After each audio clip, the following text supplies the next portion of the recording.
ante entes multilaterales, que comparte con su inocultable pasión por los toros, es taurómaco. Aparte de eso, es un compilador de la historia de la tauromaquia universal. Vamos a escuchar a William, quien además tiene obra escrita sobre el tema, en ensayos, en una cantidad de comentarios, y siempre tiene información fresca sobre una cantidad de temas y de tópicos, a veces poco accesibles para quienes, no como él, él hace seguimiento pues, a todas las actuaciones de estos entes multilaterales, en particular seguimiento a la fiscalía de la cual vamos a conversar hoy.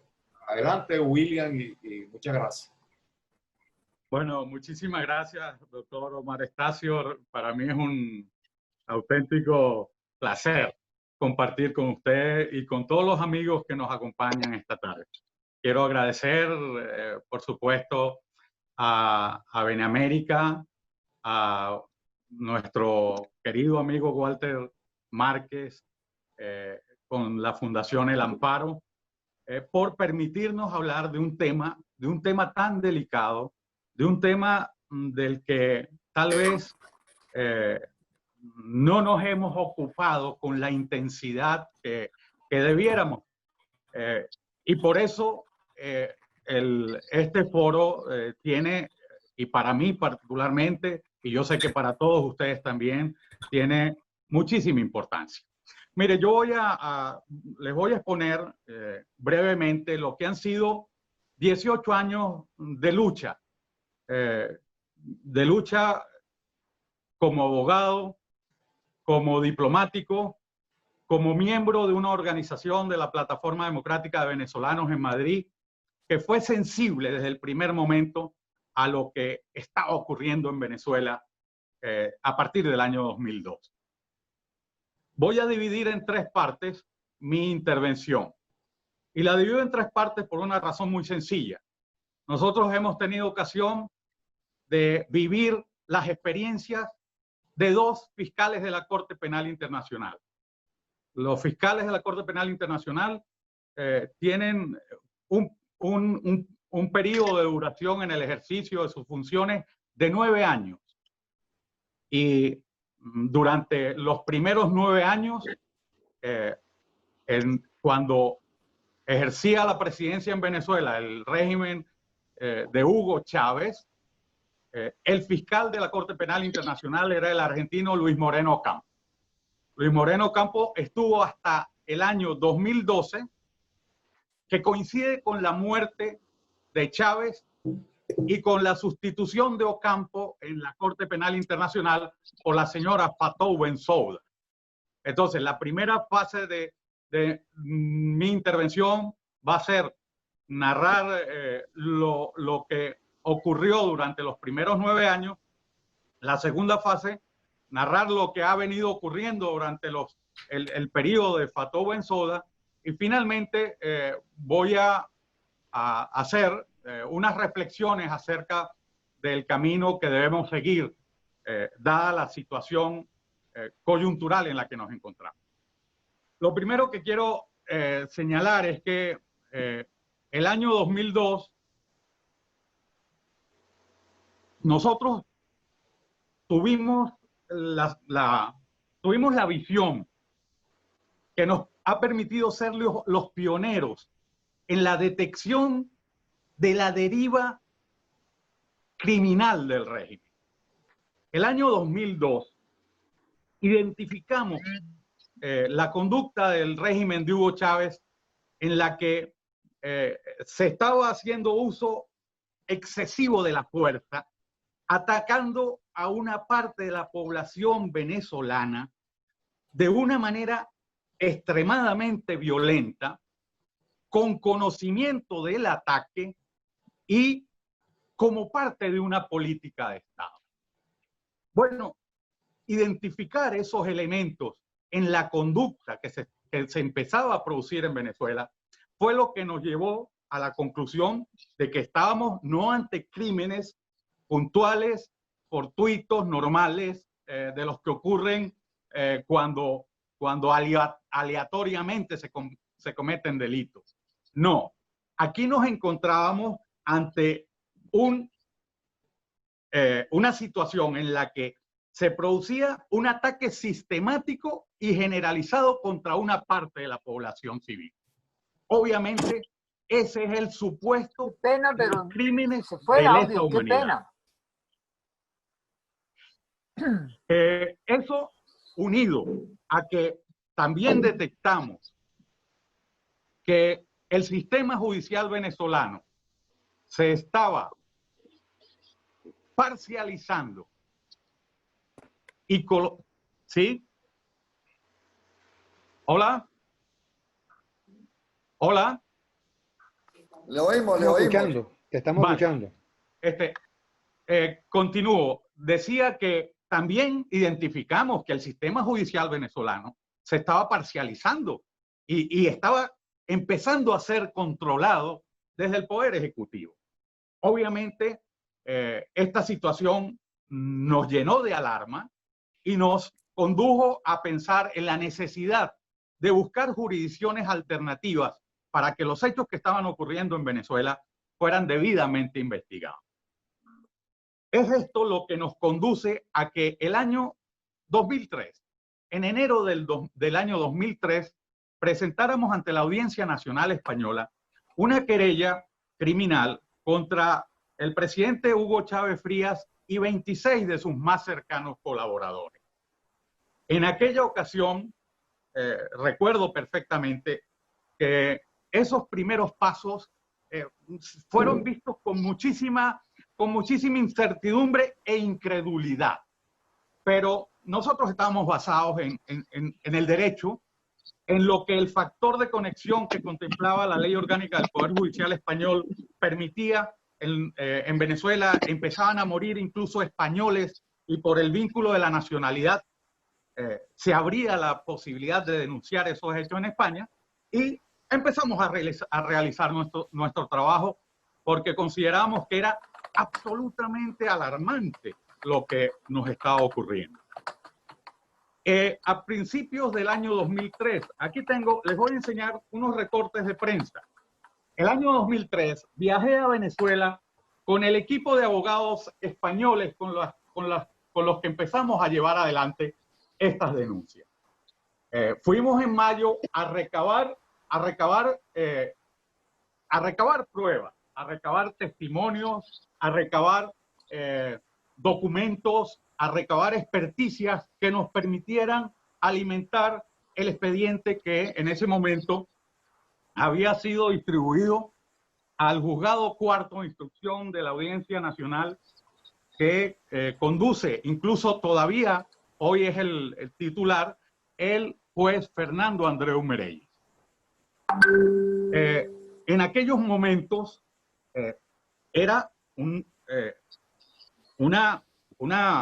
para nosotros una auténtica necesidad que el camino que estábamos empezando pudiera ser respaldado y apoyado por las instituciones que se estaban viendo afectadas por las arremetidas de un gobierno que empezaba a dar luces inequívocas de autoritarismo. Bueno, lo cierto es que nosotros avanzamos en ese expediente y a finales de año, en noviembre del año 2003, el magistrado Fernando Andreu Merelles decidió que aquellos hechos que estaban denunciados eran de tal gravedad que tenían que ser remitidos a la Fiscalía de la Corte Penal Internacional, que había empezado la Corte a tener competencia sobre los crímenes más graves de la humanidad. Eso ocurrió en noviembre del año 2003. Bueno, el señor Andreu Merelles me entregó el expediente, que se los voy a enseñar también, El expediente fue el que le da inicio al caso Venezuela en La Haya. Aquí está el expediente. Son 500 páginas que presenté personalmente en marzo del año 2004 en la Corte Penal Internacional. Les he querido traer estos documentos porque estos documentos son la raíz de lo que ha ocurrido durante estos largos 18 años en la lucha por obtener una justicia alternativa para ventilar los crímenes que se han cometido en Venezuela. Y les voy a enseñar otra cosa. Ese mismo año 2004, cuando empezamos nuestro camino en La Haya, ese mismo año 2004, nos reunimos con la señora Fatou Bensouda, que para aquel entonces era la vicefiscal de Luis Moreno Ocampo. La señora Fatou Bensouda viene conociendo de los hechos ocurridos en Venezuela desde el año 2004 al 2020, desde hace 16 años. O sea, en esta fotografía, esta fue una oportunidad. Voy a enseñar la última foto o una de las últimas veces que he ido a La Haya. Bueno, ha pasado el tiempo. Aquí tengo el pelo blanco ya. Lo cierto es que... William, perdón, hermano. William, nos queda un minutito. Ya voy avanzando. Lo cierto es que allí se inició todo. O sea, en La Haya, una vez que el titular del cuarto de instrucción envió ese expediente a La Haya, todas nuestras denuncias se canalizaron a La Haya y así continuamos hasta que terminó Ocampo. Ocampo siempre rechazó todo lo que se le presentó. En aquel momento no podemos olvidar que Chávez era un hombre con una fuerza, un poder extraordinario, manejaba inmensas cantidades de dinero, producto del aumento de los precios del petróleo, manejaba organismos internacionales, manejaba a gente a su antojo. Y era completamente, era muy difícil lograr lo que nosotros habíamos emprendido. Luego voy a explicar qué fue lo que pasó y qué ha pasado durante el segundo lapso de Fatou Bensouda. Y la estadía de Fatou Bensouda, una vez que muere Chávez, se va Luis Moreno Ocampo y llega Fatou Bensouda a La Haya. Bueno, muchas gracias a William. Con todos esos pergaminos, creo que tienes todavía muchas cosas que contar. En lo personal, quiero hacer una acotación. Siempre he evitado el argumento ad hominem. Y hoy no va a ser la excepción. Pero voy a referirme a conductas en lugar de personas con el nombre propio. En primer término, a una alta funcionaria.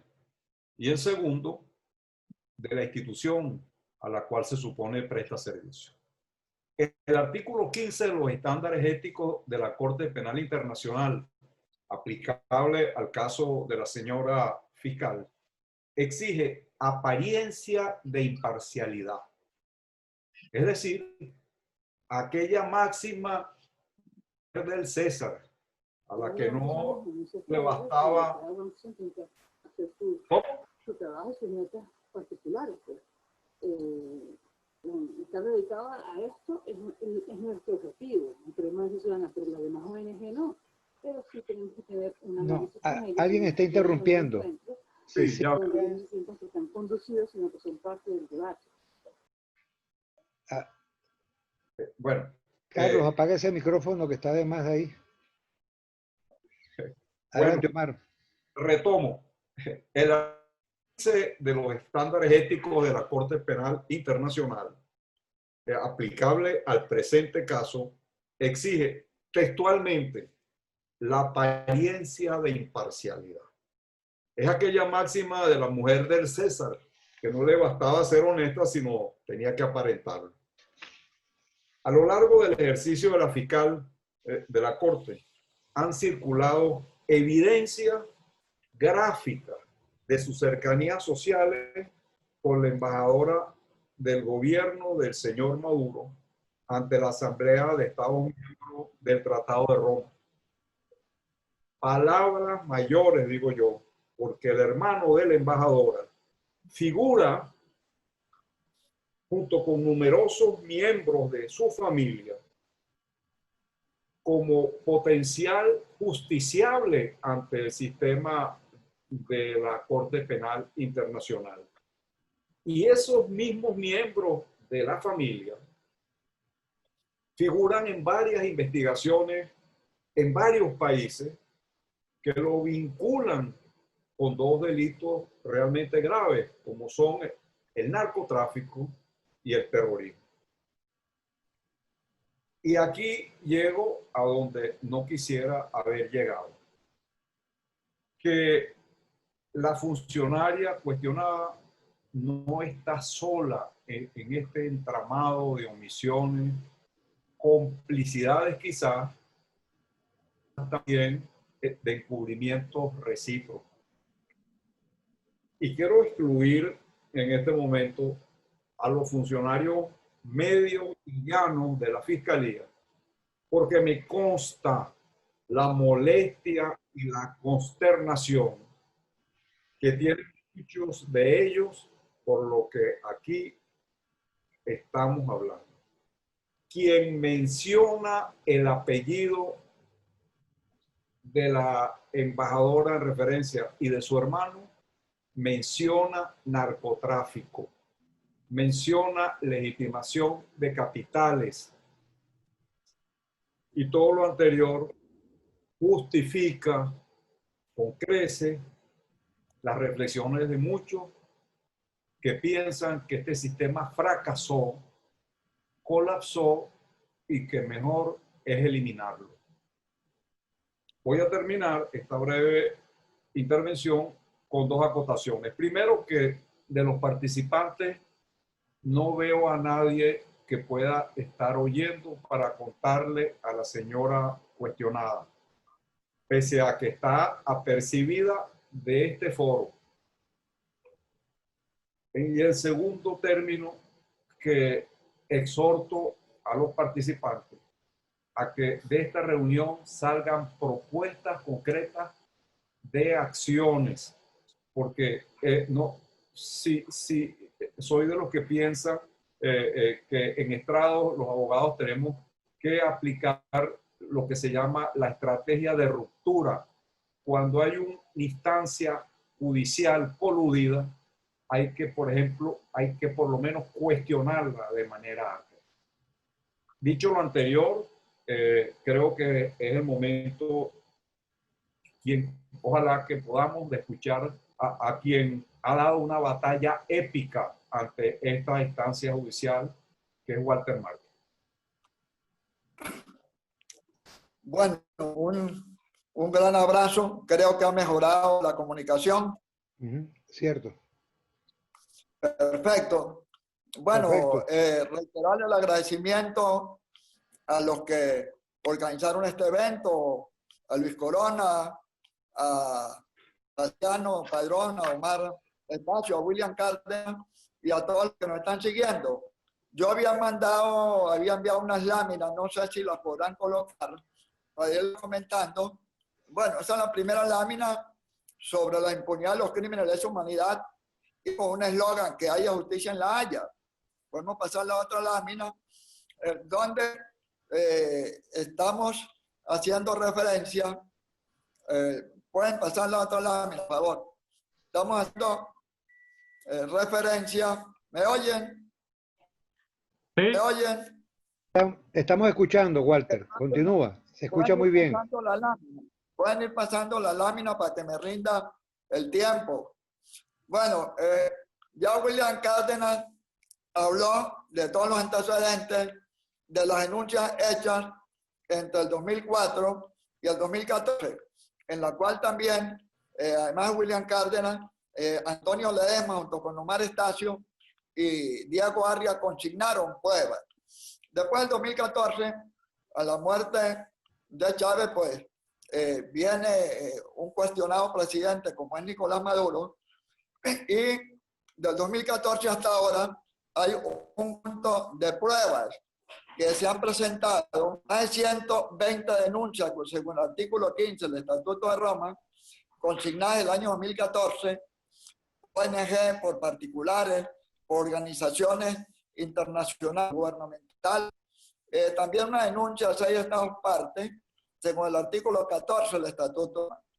Esas denuncias tienen realmente una carga probatoria muy importante. La primera denuncia se hizo el 7 de abril de 2014 por un equipo de parlamentarios de América Latina de 8 países, 108 parlamentarios, en base a una documentación y un expediente elaborado por un equipo que coordinó Asdrúbal Aguiar.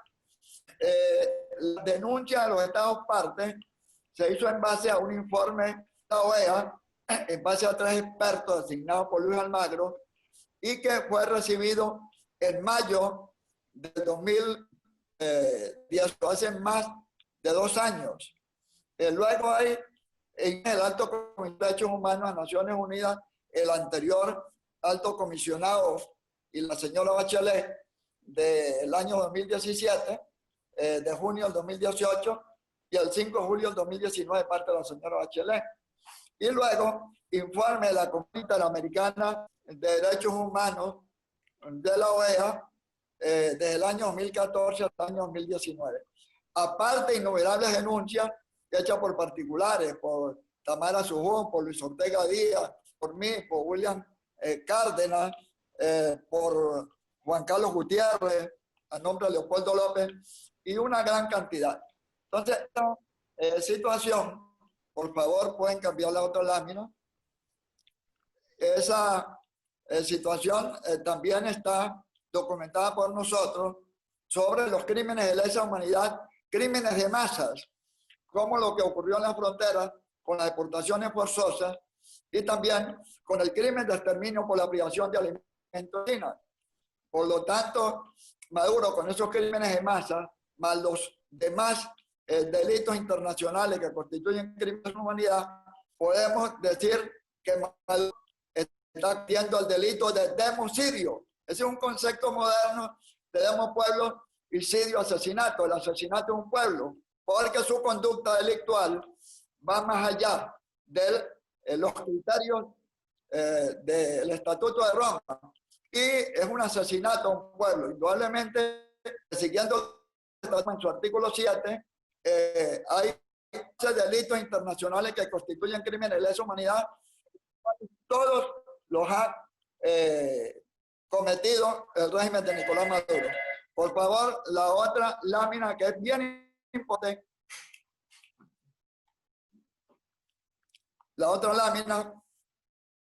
Bueno, aquí están los puntos críticos que he detectado en la CPI. Primero, el activismo de la embajadora de Venezuela en La Haya, Haifa Al-Aksami, que por cierto continúa en el cargo y cuya conducta ya ha sido explicado por Omar Estacio y también por Juliana Rubio.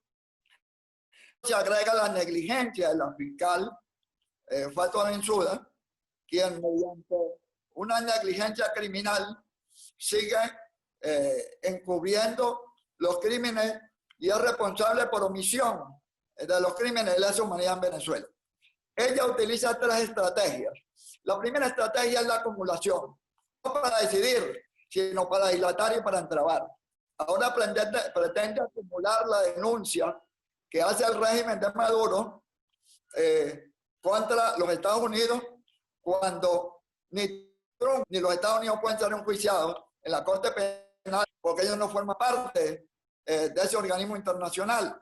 Entonces, esa acumulación de ella tiene una estrategia de entrabar y acumula las denuncias del Estado parte con, en base al artículo 14, con el artículo 15 del Estatuto de Roma. El otro es el tema del examen preliminar. El examen preliminar es lo que en derecho se conoce como un examen, es como un acto de admisión. Es decir, el juez revisa si se cumplen los requisitos formales para admitir e iniciar la investigación o el proceso. El artículo 15 del Estatuto de Roma es el único de los 128 artículos que señalan en qué consiste un examen preliminar, es la verificación de la información recibida. Más nada. Ella creó, mediante un documento de política de examen preliminares, un procedimiento del Estatuto de Roma. ¿Cómo es? Un examen preliminar del preliminar cuando ella crea la figura de la verificación inicial, previo al examen preliminar. Luego, en segundo lugar, está el examen propiamente dicho, y ella engaña a la opinión pública venezolana e internacional cuando ha dicho desde el 8 de febrero del año 2018 que no tiene lapso para decidir, y la fiscal está realmente omitiendo el mandato del artículo 21 del Estatuto de Roma sobre el derecho aplicable, que remite a el supletorio, que en el caso venezolano tiene lapsos mínimo de 1 año, máximo de 2 años, de acuerdo al Código Procesal venezolano.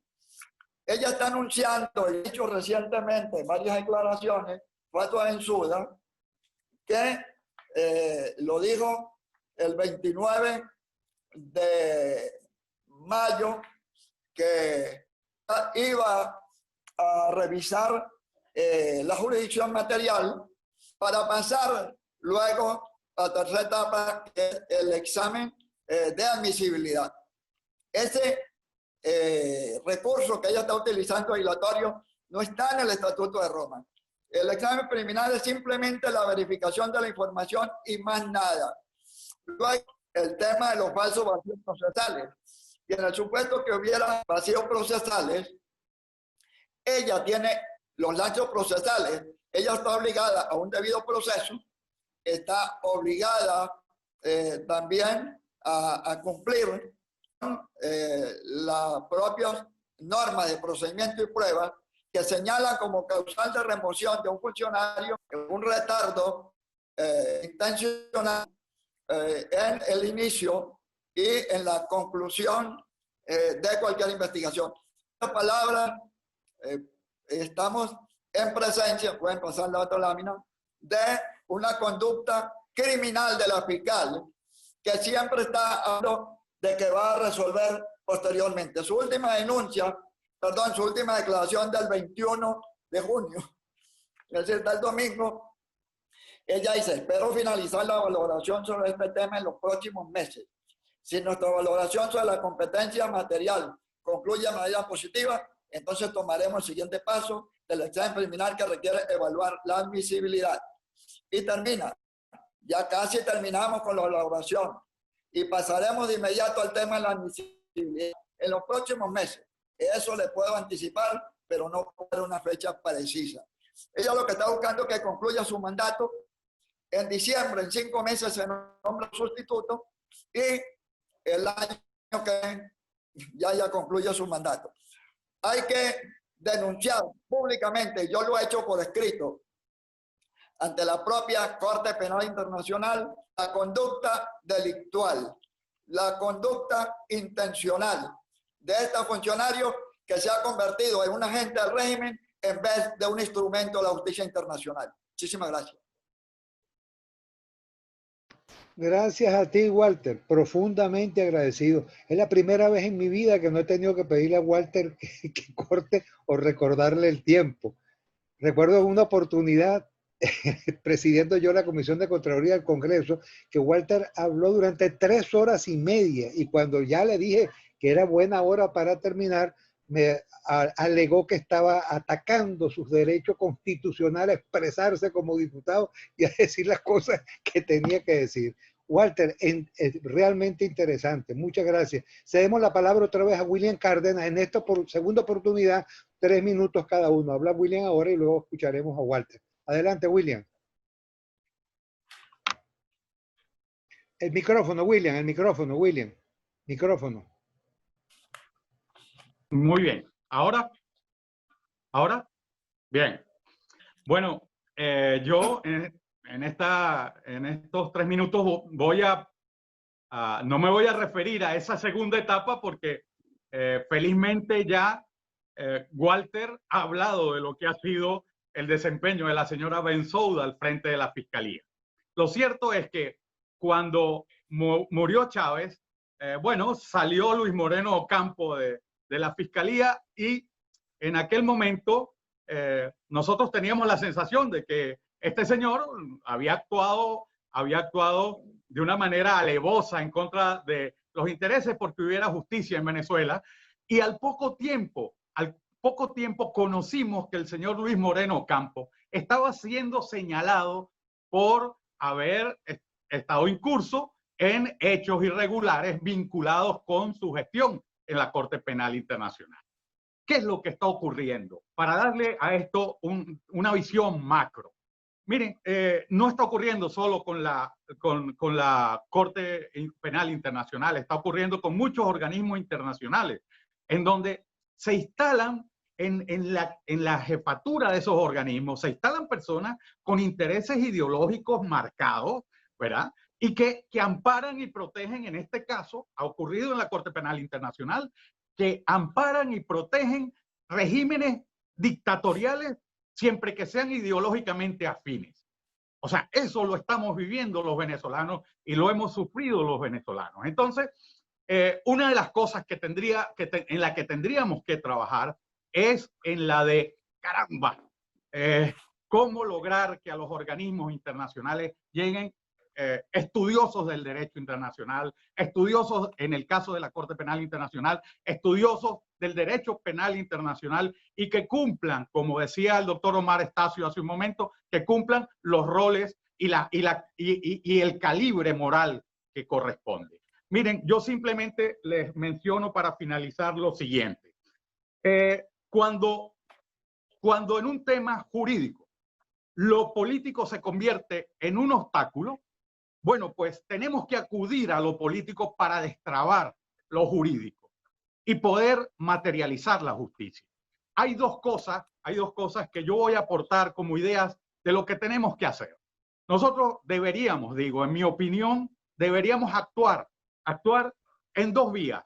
Mi experiencia en la diplomacia me permite ver esto con una perspectiva completamente amplia y general. Nosotros tenemos que buscar, por supuesto,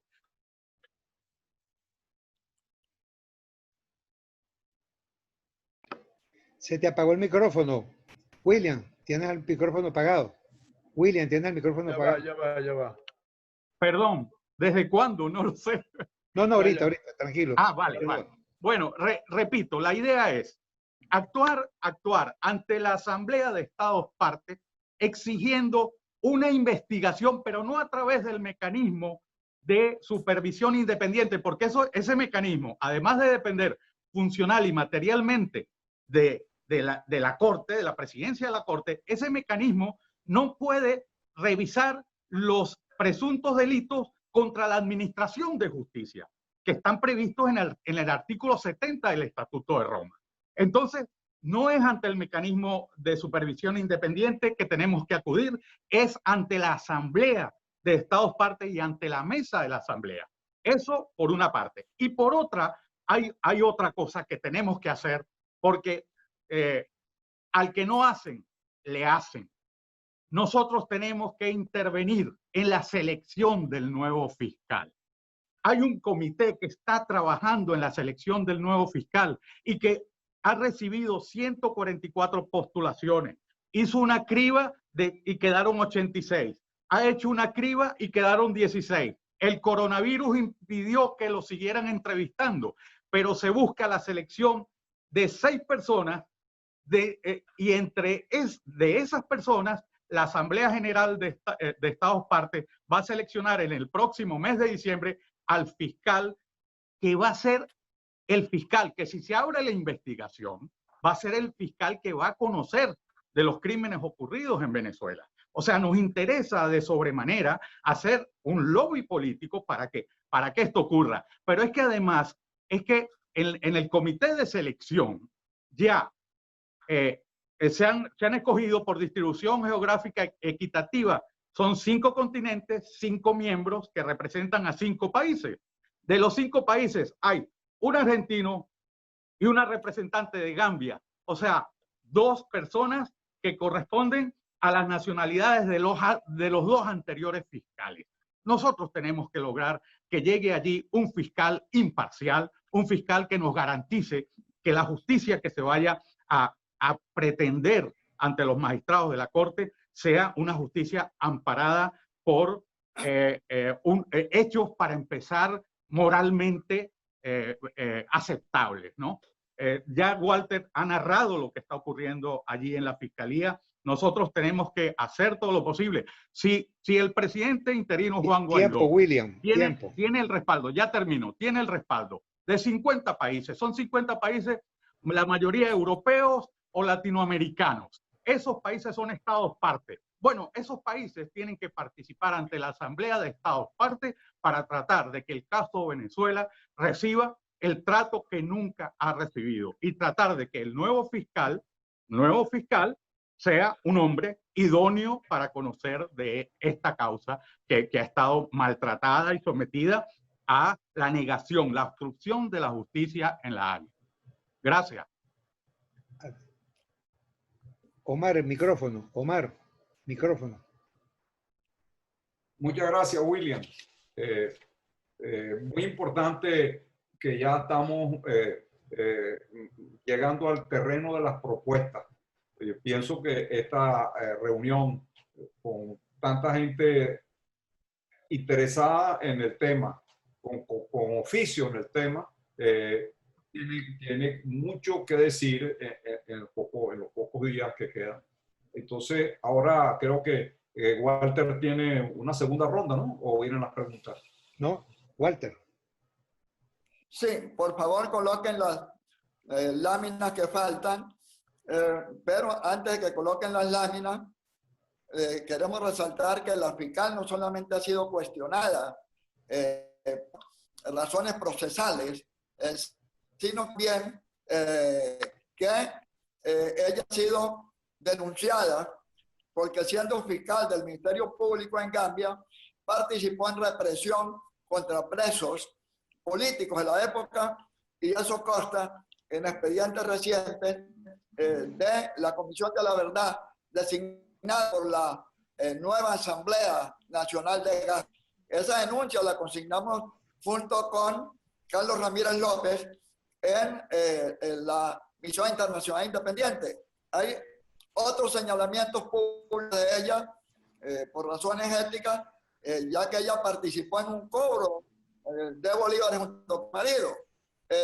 Aquí estamos, vamos a plantear ya lo que consideramos deben ser las estrategias para enfrentar la falta de respuesta oportuna de la fiscal. La primera es de carácter organizativo. Nosotros estamos sugiriendo la creación de un comité de víctimas del régimen de Maduro. El gobierno sí tiene una estrategia cuando creó el comité de víctimas de la guarimba, palabra que no existe pero que ellos inventaron.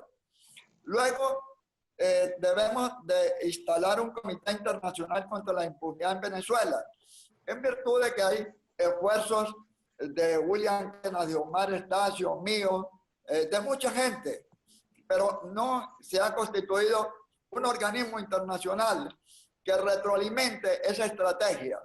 Por lo cual nosotros hemos hablado del plan OEA, que es Organización, Estrategia y Acción.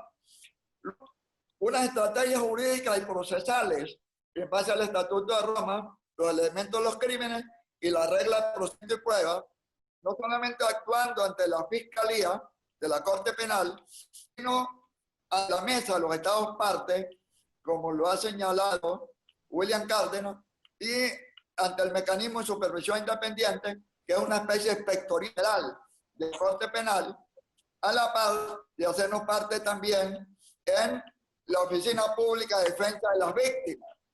Hay otro aspecto que es el diplomático. Ha habido mucho pronunciamiento del IME en la Unión Europea. Pero tiene que ser una diplomacia que actúe ante la Asamblea de los Estados partes y ante la mesa.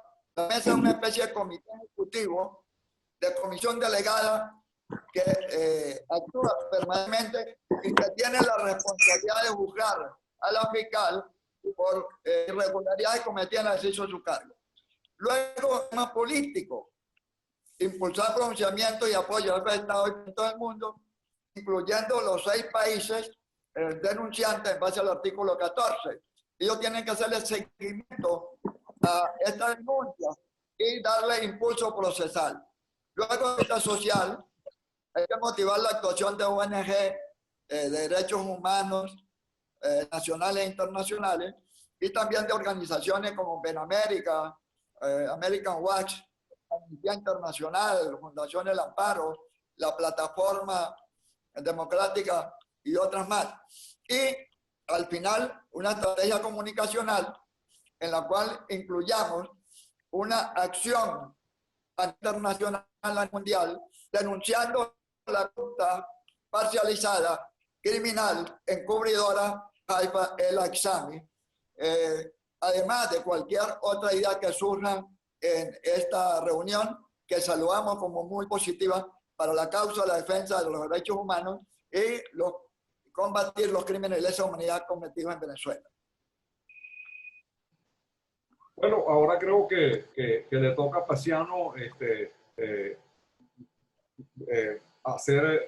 moderar lo que hemos hablado hasta ahora y comenzar el ciclo de preguntas.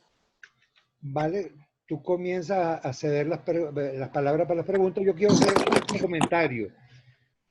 Creo que ha sido estupenda la exposición que hizo William y Walter. El comentario de Omar absolutamente pertinente. Estamos ubicados exactamente en el terreno. Ahora nos gustaría orientar, por supuesto, la discusión sobre estas últimas intervenciones de William y Walter sobre qué cosa hacer, porque lo que estamos clarísimos, justicia tardía no es justicia. ¿Por qué razón pasan los años y no se llega a esto? ¿Qué pasa con la fiscal Fatou Bensouda? ¿Qué la mueve a no actuar? Eso entraría en el campo de la especulación. Y habrá quien pueda decir narcotráfico, dinero, corrupción, afinidad política o ideológica. En todo caso, el hecho cierto, lo que es indubitable, es que no ha actuado. Y al no actuar hay injusticia.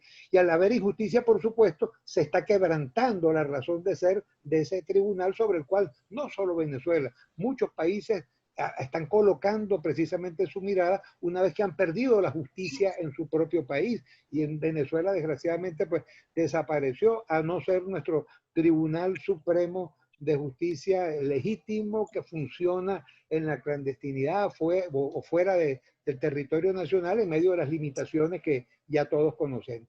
Bueno, hecha esta, digamos, brevísima reflexión, Omar, a ver, ¿a qué preguntas estás viendo allí en el chat? ¿A quién le quieres, cuál pregunta quieres formular primero? Caramba, buscando aquí. No veo ninguna pregunta, dicen puras reflexiones, excelente estrategia. Yo no oigo bien. Pido la palabra a Omar. ¿Ah? Luis Corona. Sí. Adelante, Luis. Bueno, mira, yo creo que han sido, como decía Paciano, estupendas las presentaciones de los ponentes del día de hoy y, por supuesto, también los moderadores. Pero yo creo que lo que debemos es conducir a lo que terminaban de concretar William y Walter en relación a las estrategias que debemos conseguir. En América siempre trata de que estos foros conduzcan a tener una acción práctica. Y en ese sentido todos nos reconocen y nos conocen acá con esos objetivos muy precisos. Y en este sentido yo creo que debemos constituirlo. Por lo pronto las 3 organizaciones que estamos abanderando este foro, en convocar a todas las organizaciones posibles de la sociedad civil para actuar. Y no sé, pregunto, no conozco el tema, pero si el Tribunal Supremo de Justicia verdadero, legítimo, puede acompañarnos en alguna forma, yo creo que sería muy importante también. En este sentido, desde parte de América, vamos a continuar estos contactos con ustedes para tener una acción clara, una estrategia clara y una definición de propuestas concretas, un seguimiento a ese comité. Ese comité hay que identificarlo, hay que precisar quiénes van quedando allí como candidatos para elegir y tratar de hacer una campaña internacional con todo para terminar de lograr el objetivo de que haya justicia en La Haya. Gracias, Luis. Yo creo que bueno, tenemos en mesa, digamos, las proposiciones iniciales, las dos de William, el paquete que nos presentó Walter, y ahora Luis solicita algo que me parece perfectamente pertinente. Vamos a hacerle la palabra a Antonio Marval, al magistrado Antonio Marval del Tribunal Supremo de Justicia.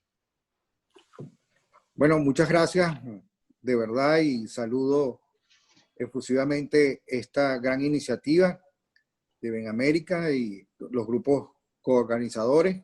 Felicito a los ponentes y a los moderadores de esta conexión. De verdad que la desinstitucionalización de la justicia que ha permitido en estos últimos años que dirige el ejecutivo usurpador, por supuesto que conllevaron a la tortura, detenciones arbitrarias y todo lo que es el derrumbe de un Estado de Derecho y las violaciones más flagrantes de derechos humanos, nos motiva a esas propuestas que en el día de hoy han realizado. Desde el Tribunal Supremo de Justicia, por supuesto, nos queremos incorporar a esa propuesta que ha permitido, o sea, en el día de hoy aflorar, y que por supuesto a través de la sala penal que dirige el magistrado Pedro Troconi, podemos incorporarnos y ser también parte de esa lucha que vienen realizando Walter Márquez y todo, William, todas estas personas que han luchado ante la Corte Penal Internacional. De manera que estamos totalmente dispuestos y la institución que represento a través de la sala penal está totalmente a la orden para incorporarnos con ustedes y llevar y ser una voz más dentro de esta lucha que hemos emprendido. Aquí hay una pregunta de Gonzalo Aguerrever. ¿Quién cree usted, se la hace al doctor Cárdenas, que puede ser un buen candidato para ayudar en la elección del nuevo fiscal? La repito, ¿quién cree usted puede ser un buen candidato para ayudar en la elección del nuevo fiscal? Micrófono, William. Micrófono, William.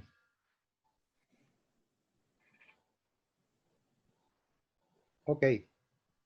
Bueno, yo creo que en esto, este es un trabajo que no depende de una persona, es un trabajo de lobby político para influir.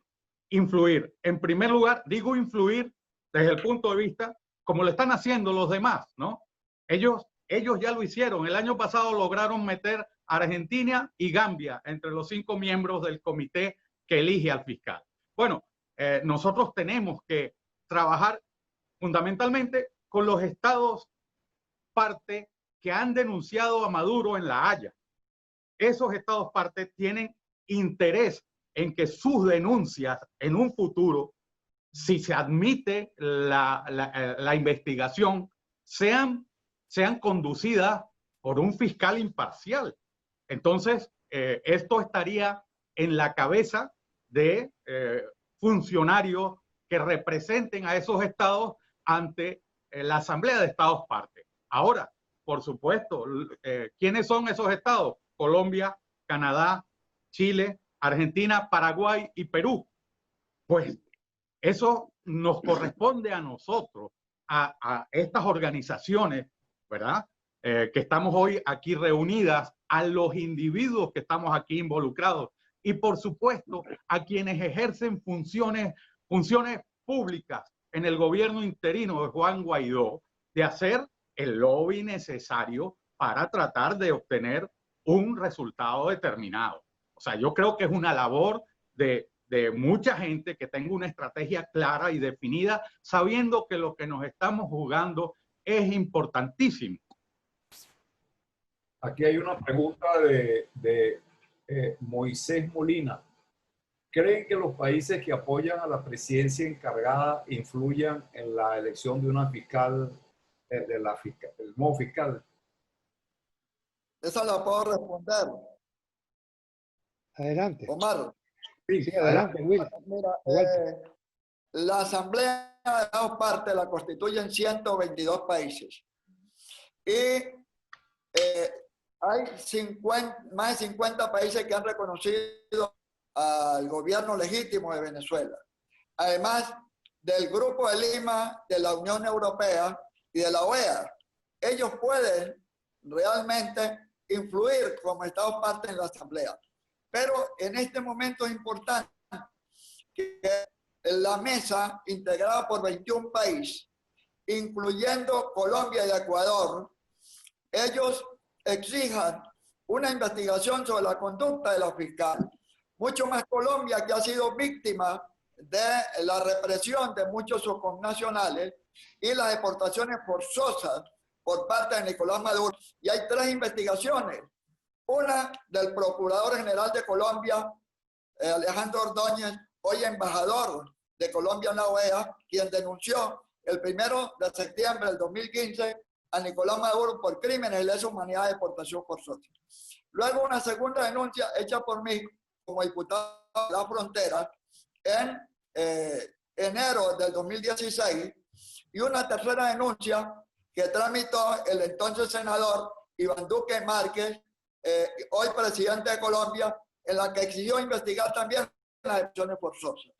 Entonces, hay elementos que permiten a Colombia, en defensa de las víctimas de su país, pedir, no en la Asamblea, que es siempre, sino ahora ante la mesa, que se actúe para que se investiguen todos estos hechos y especialmente la negligencia y la falta grave por parte de la fiscal.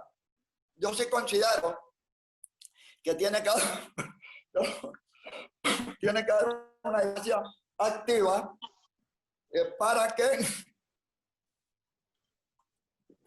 una diplomacia activa para que se investigue la conducta criminal de la fiscal Fatou Bensouda.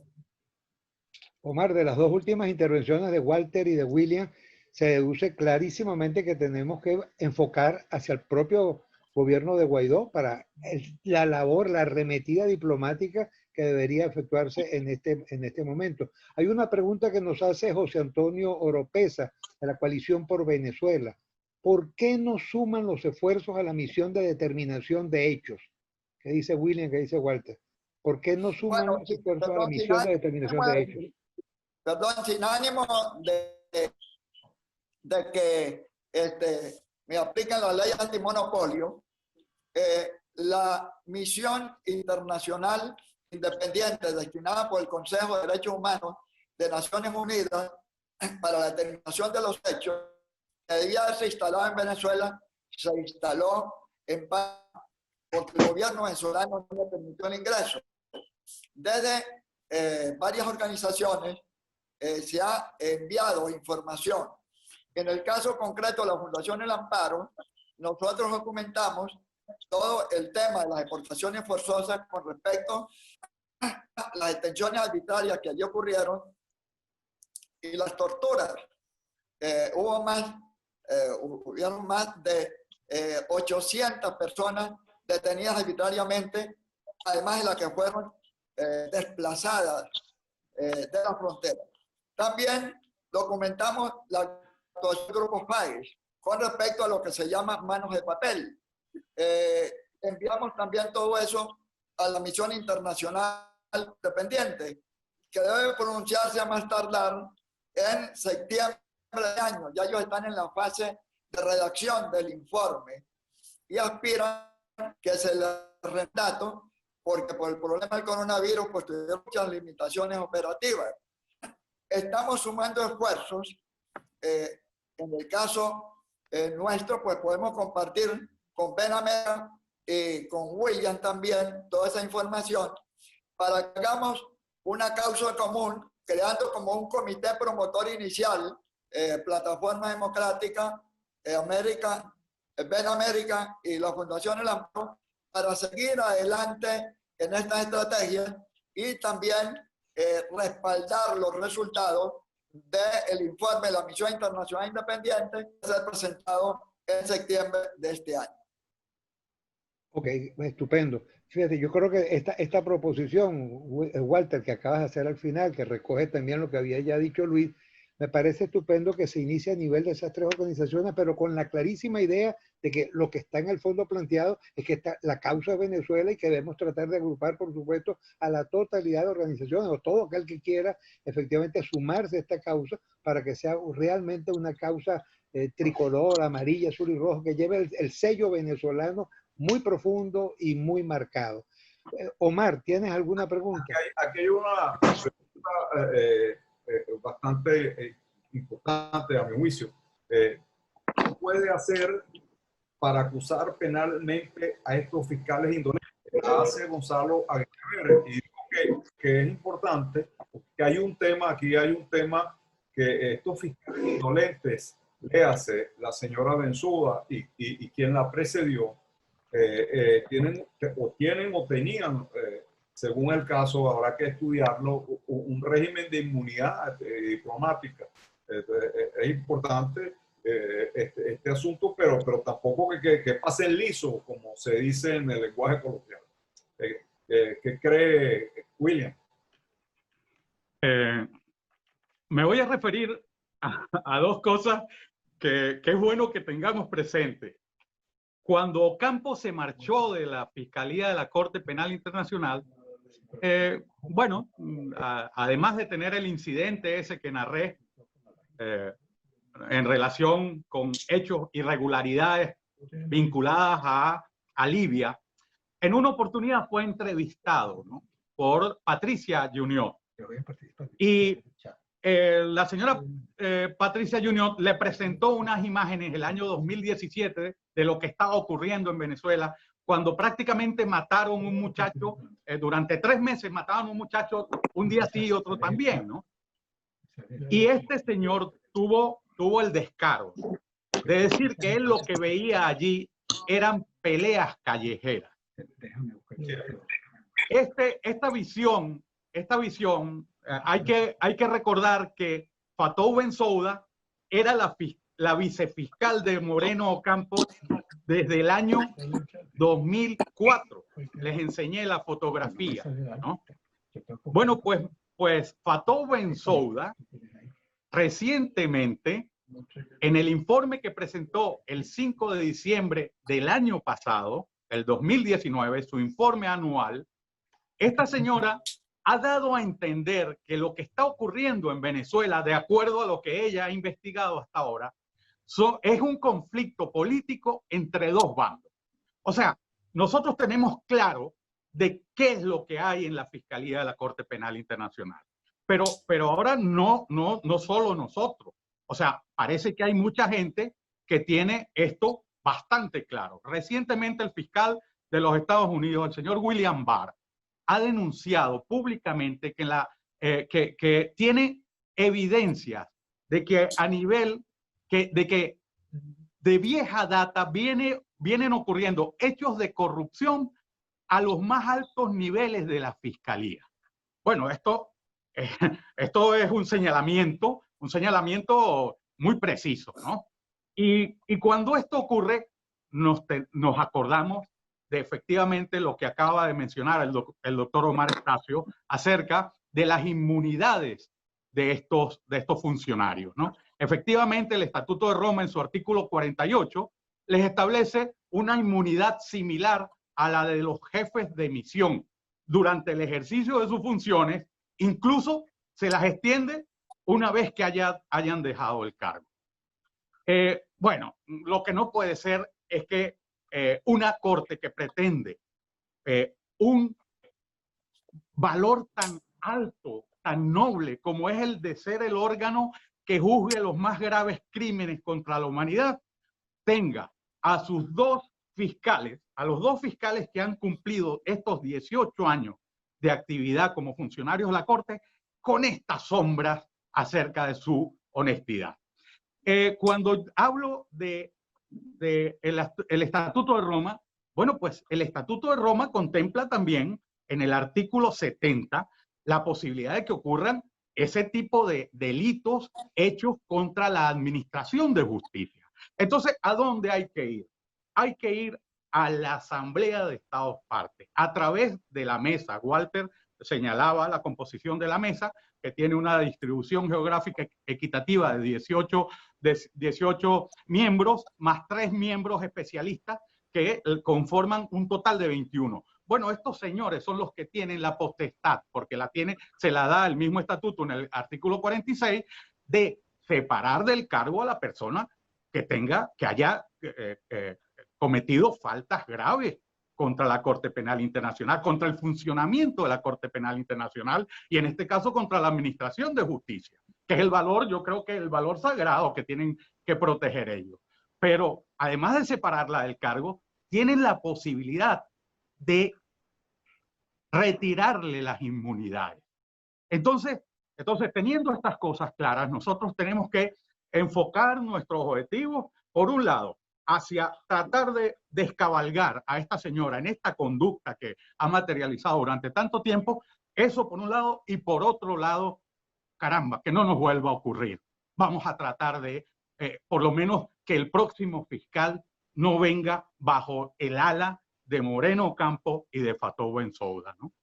Hay que recordar, mi querido amigo, que hace algún tiempo se formó un revuelo con la visita que hizo Baltasar Garzón a Venezuela, que fue develado manos en la masa porque iba de incógnito.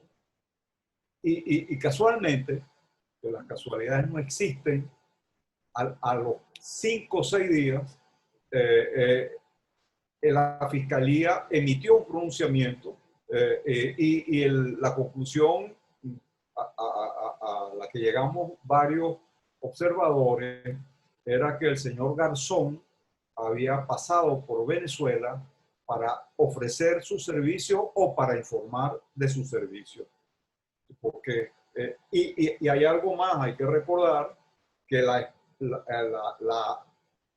una de las defensoras de Garzón, en uno de los tantos pleitos que ha tenido por prevaricación, cuando actuó como juez, bueno, el esposo de esta defensora de Garzón tiene una posición, o la tenía hasta hace poco, no sé si la mantiene, una posición muy relevante y muy trascendente ahí en la Fiscalía.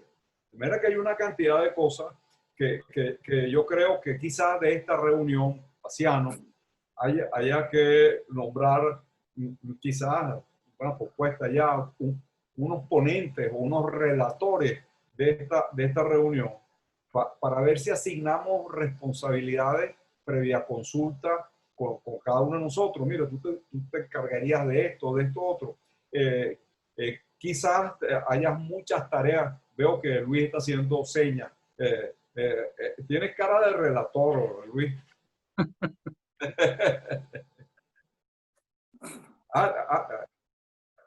Bueno, mira, yo lo que quería era concretar un poco la propuesta de Omar última y tratar de precisarla.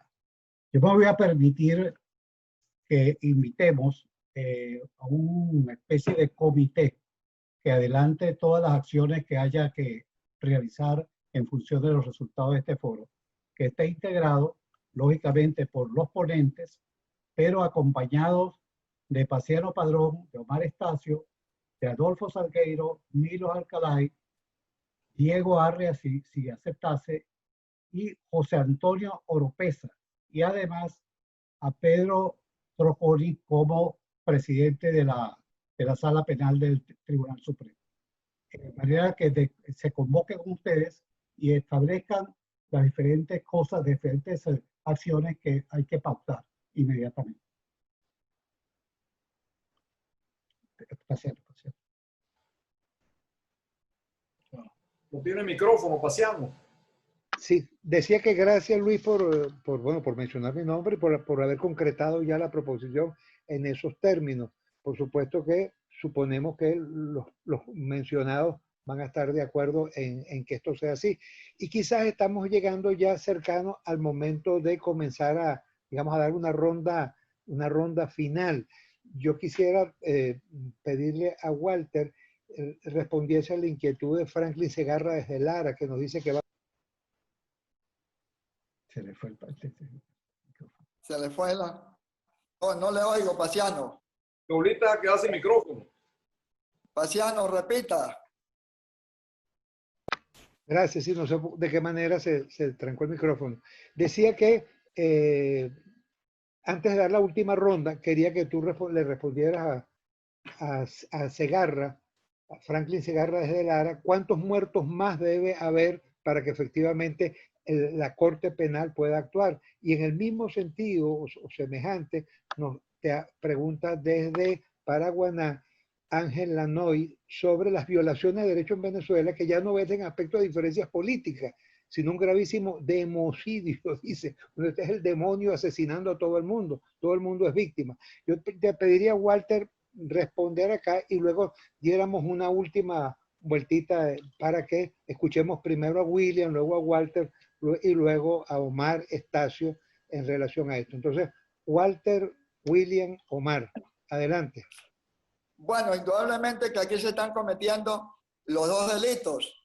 El delito de democidio, demo es pueblo, incidio, asesinato, y el delito de demonicidio, muchos demonios sueltos, a través de la cultura afrocubana que ha alimentado al régimen como política de Estado. Así como Guzmán Blanco impulsó la minería como política de Estado, este régimen ha usado el oscurantismo. Ha ido de Cuba al completo de activistas que han tratado de hacer todo un trabajo a lo largo del país. Por eso yo coincido en que tenemos que librar una gran batalla espiritual por la defensa de Venezuela. Hay un sacerdote español que dijo que en Venezuela se necesitaba un gran exorcismo. Pero volviendo al tema concreto, de acuerdo a los informes de la señora Bachelet, hay más de 3.500.000 venezolanos desnutridos. Los desplazamientos forzosos que inicialmente en la frontera se iniciaron con deportaciones en agosto del 2015 y luego sumaron 24.000 desplazados. Ahora, de acuerdo a estudios de la Organización Internacional de Migración y de ACNUR, hay 5 millones de venezolanos en el exterior, lo cual constituye el crimen de gasto forzoso. Eso lo hemos estudiado. Además, el delito de exterminio por la privación de alimentos y medicinas. Hay un magistrado de la Corte Interamericana de Derechos Humanos que habla de un genocidio por goteo. Eso es lo que está ocurriendo en Venezuela. La fiscal tiene la facultad preventiva de acuerdo al Estatuto de Roma en varios artículos. No solamente investigar lo que ha ocurrido, sino prevenir que no sigan ocurriendo crímenes como lo que está aconteciendo en Venezuela. Así que ella es responsable por omisión de los crímenes cometidos y de los crímenes que se están cometiendo. Bueno,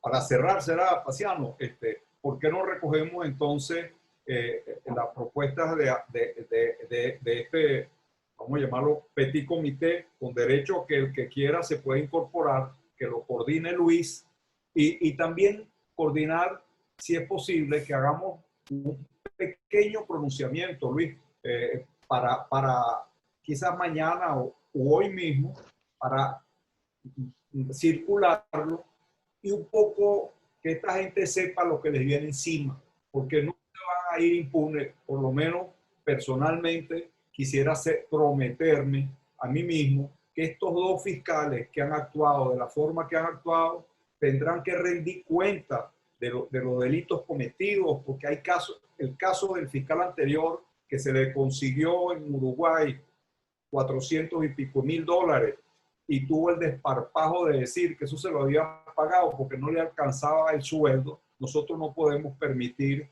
que no sea llevado a estrado para que se determinen responsabilidades. Luis.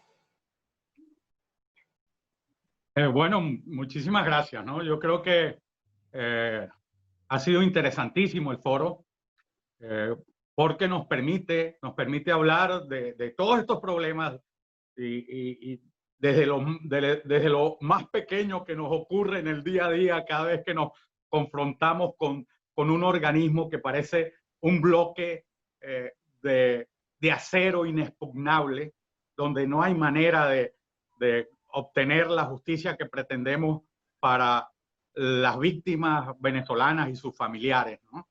Y desde esos hechos pequeños a la visión macro, ¿no? Yo creo que la visión macro nos hace pasearnos por la realidad de nuestra comunidad internacional con unos síntomas muy preocupantes de la llegada a organismos internacionales de personas que no obedecen a los postulados de esos organismos, sino que piensan en muchas ocasiones más con sus planteamientos ideológicos y, por supuesto, esto distorsiona los objetivos de esos organismos y progresivamente erosiona la fe y la confianza a los que nos gusta el derecho internacional, la política internacional y a los pueblos que tienen sus esperanzas fundadas en esos organismos, bueno, pues ven defraudadas cuando ocurren cosas como las que le ha pasado al pueblo venezolano. Nosotros tenemos que entender, es una corte que apenas tiene 18 años, está naciendo, el caso Venezuela ha nacido con ella, va de la mano. Si nosotros logramos romper lo que hay allí y obtenemos justicia en La Haya, estaríamos dándole una lección al mundo de un pueblo con fe, que creyó en la justicia y que creyó en que las instituciones tienen que obedecer a los propósitos y fines para los que fue creada. Yo finalmente quiero comentar algo aquí públicamente en relación a la impunidad. Yo leí un trabajo que hace poco publicó el doctor Omar Estacio sobre la inmunidad de funcionarios internacionales.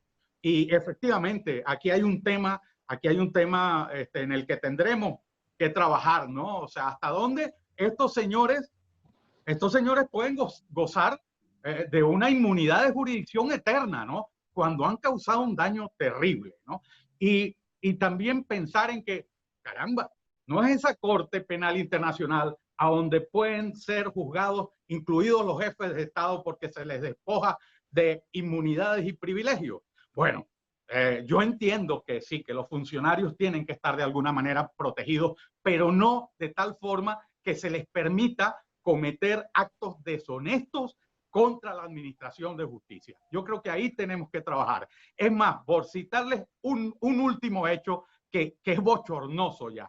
Recientemente, el 20 de marzo de este año, ya cuando había empezado la pandemia, el canciller venezolano Arriaza se presentó en La Haya con una denuncia contra los Estados Unidos, atribuyéndole a los Estados Unidos la comisión de crímenes de lesa humanidad por el bloqueo a funcionarios determinados y a personas determinadas vinculadas con el narcotráfico y con el terrorismo. Bueno, esta señora Bensouda, en un día, en 24 horas, le pasó la comunicación inmediatamente a la presidencia de la Corte e inmediatamente le pasó una traducción de la comunicación.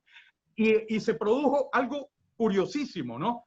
Resulta que el caso de los 6 estados que estaba asignado a una sala preliminar, bueno, pues fue acumulado a otra sala preliminar para que las dos cosas se ventilen conjuntamente. ¡Qué bochorno! O sea, nosotros tenemos que luchar para romper este tipo de situaciones porque hay mucho dolor y mucha sangre que ha derramado el pueblo venezolano y lo lógico es que nosotros hagamos todo lo posible porque haya justicia, ¿no? Vale, muchísimas gracias, doctor William Cárdenas Rubio. Gracias por todas tus intervenciones, por los aportes valiosísimos y por supuesto apenas estamos comenzando a trabajar en este desafío. La propuesta de Omar Estacio me parece muy pertinente. Concluir nuestra reunión con un documento, un primer documento, Omar, que recoja lo fundamental de lo que aquí se ha planteado, más allá de tomar la propuesta de Luis, del comité que efectivamente tendrá que reunirse, porque esta sería la primera tarea, hacer un pronunciamiento para hoy o mañana, de modo de picar adelante. Les informo que Carlos García ha estado grabando la reunión y nos hará llegar dentro de pocos minutos la grabación de esta conversación a efectos de poder recoger todas las proposiciones en detalle. Que en pocos minutos vamos a tener esta grabación. Cedemos la palabra ahora al profesor Walter Márquez. Walter, queremos escucharte ya para el cierre. Disculpa, Paciano. Paciano, ¿Sí? Disculpa, perdone. La grabación se tarda un tiempo en procesarse, no va a ser en unos minutos, va a ser un poco más. Tan pronto esté procesada, hay que editarla para luego subirla a la nube y poder pasárselas como debe ser. Así que vamos a tener que esperar un par de... Yo le puedo pasar la grabación bruta, pero creo que la que se va a publicar, si se autoriza a publicar, tiene que ser un video bien editado. Gracias. Tienes toda la razón, te agradecemos muchísimo. Entonces, haznos llegar primero esa grabación, como la calificaste de bruta. Y entonces, es preferible que sea inteligente. a partir de allí, pues esperamos un poquito más y tenemos la otra versión ya, digamos, difundible. Walter Márquez, te escuchamos. Que bruta es brutal. No sea la edición, sino inteligente, que es lo que queremos, porque necesitamos mucha inteligencia para poder enfrentar esta crisis y la impunidad.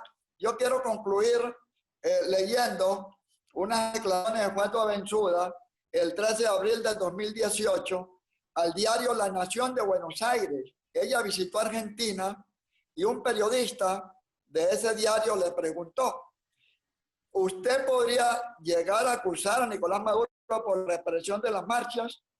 La fiscal respondió: ese no es nuestro objetivo en este momento. Ella adelantó opinión diciendo que su objetivo no es investigar a Maduro.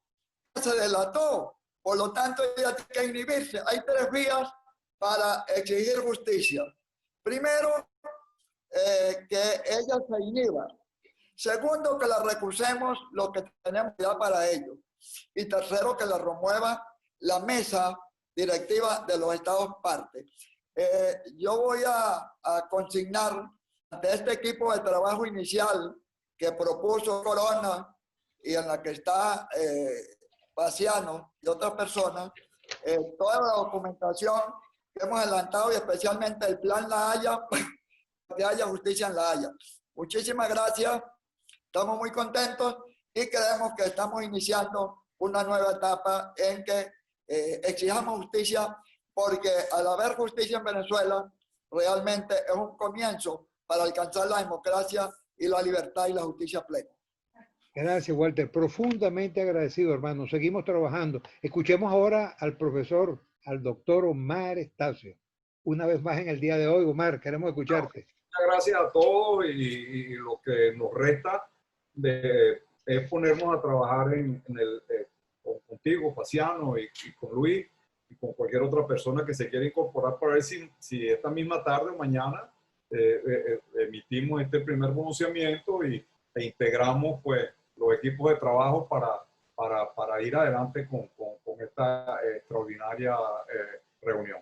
Muchas gracias y creo que por hoy está bien.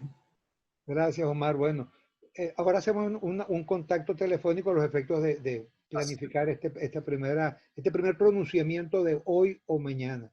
Profundamente agradecidos a todos ustedes en nombre de la Plataforma Democrática Venezolana en Madrid, de la Fundación El Amparo en Venezuela y de Ven América acá en Florida, Estados Unidos. Venezuela es nuestra motivación, es la causa, la justicia, y hoy hemos respondido, yo creo que de manera bien interesante a este planteamiento. Profundamente agradecido. Que Dios bendiga a Venezuela, que Dios bendiga la causa de la justicia. Gracias. Hasta luego. Muchísimas gracias. Muchas gracias. Gracias, Paciano y ponentes. Muchas gracias. A Hasta ustedes. luego. Suerte. Feliz tarde. Feliz tarde a todos. Hasta luego. Gracias. Gracias por todo.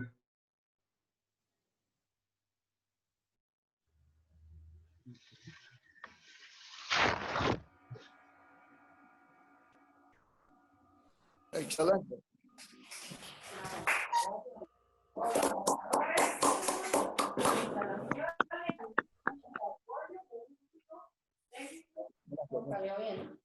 Walter, un abrazo. Lo Y mismo para ti. muchas gracias, Sí. Paciano, muchas gracias al doctor Omar Estacio y muchas gracias a todos. Yo creo que es un buen inicio para que sigamos Creo en que el esto. pronunciamiento, Gracias a todos y Pronunciamiento especialmente también a Carlos García, quien ha estado trabajando y apoyándonos a nosotros. Y a Luis, muchas gracias, Luis. Muchas gracias a todos. Gracias, Paciano. bueno. Saludos. Chao, Walter. Bueno, chao, chao. Excelente. Creo que el pronunciamiento es para después, no para hoy. Hoy ya con lo que hemos adelantado es bien importante. Chao, Luis. Chao, hasta luego. Bueno, Gracias. salud.